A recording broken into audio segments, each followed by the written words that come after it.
threat to our national security. You reaffirmed yesterday that America's at war since the shooting. Yes. Given that we're at war, what's the argument to vote against the defense authorization bills, which you've consistently done? Shouldn't you fund the troops and not try to make a point? Oh, look, of course you should fund the troops. Well, but you keep voting against them. I have been active on every defense authorization bill. I serve on the Senate Armed Services Committee, have introduced amendments, have had them passed into law. But in the end, you voted against them. And the reason is, when I ran for Senate, I promised the American people I would not support a defense authorization bill as long as the statute supported by John McCain and Lindsey Graham has the power for the federal government to indefinitely detain U.S. citizens on U.S. law. Important principle, but you're still not funding our troops at a time of war. It's actually not funding. You're misunderstanding the bill. No, it's not funding. It's authorization, which is different, but that's not funding.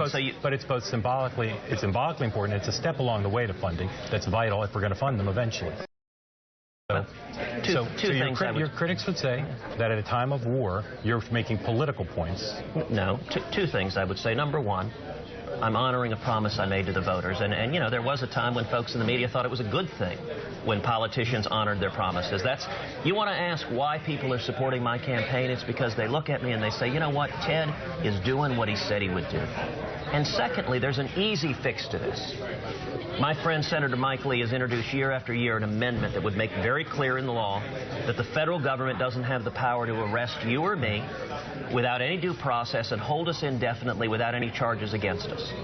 And yet, the Republican establishment won't allow a vote on that. And I told the voters of Texas I wouldn't support a bill until we protected the rights of law-abiding citizens. That's a promise I'm going to keep. Yesterday, at the Republican Jewish Coalition, you were